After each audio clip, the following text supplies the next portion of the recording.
From Louisiana to Minnesota, hunters and wildlife enthusiasts plant food plots in the spring and early fall to attract and hold wild game. Food plots can be as small as a garden or as large as a farm field. Establishing a food plot for wildlife is relatively easy, but there are steps you should follow to ensure success.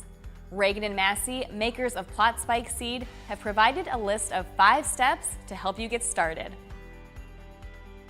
The first step to establish a food plot is to determine its location. Choose an area where wildlife are active, such as trails coming in or out of the woods, places near where deer bed down or turkeys roost, or near water. Plot location also helps determine which type of forage seed to plant. Some small-seeded forages, such as plot spike clover blend, perform best when the seedbed is prepared using tillage equipment. But sometimes you can't get to your food plot with tillage equipment.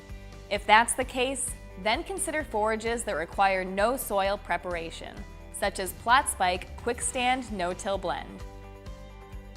Once you determine where to locate your food plot, it's time for a soil test. If you've ever had a failed experience planting a food plot, then you may discover the problem through this test. When soil pH is acidic, forage plants have a hard time taking up nutrients. Low soil pH can be corrected by simply applying lime to your food plot. Before you seed a food plot, it's important to clear the area of grass and weeds. This removes plants that compete for nutrients and prepares the soil for planting. 2 weeks before planting, hand-cut large broadleaf weeds and mow your food plot.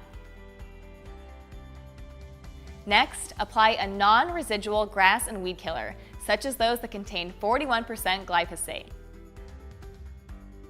Once the vegetation turns brown, till the soil. If possible, use a rotary tiller, small disc, or rake, so dead plants are chopped up and mixed into the soil. This adds organic matter to the soil, which helps hold moisture and creates better contact between seeds and soil. Once the soil is prepped, it's time to plant.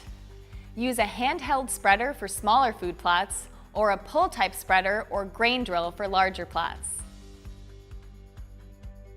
After planting, work the soil lightly. Use a rake or pull a board across the soil surface to lightly cover seeds. All food plot forages respond well to fertilizer. If you didn't test your soil, use a 13-13-13 mix of nitrogen, phosphorus, and potassium. If you did the soil test, then follow the recommendations you received or consult your county extension office. The final step to growing a bountiful food plot is to maintain what you started. A second application of nitrogen fertilizer, for example, can boost forage yields and make your food plot more palatable to wildlife. Clover should be mowed after it produces seed to keep your stand coming back late into the season. Follow these 5 steps and you'll be on the way to a successful food plot. The nutrition it provides helps sustain healthy wildlife year-round. For more information about food plots, visit raganandmassey.com.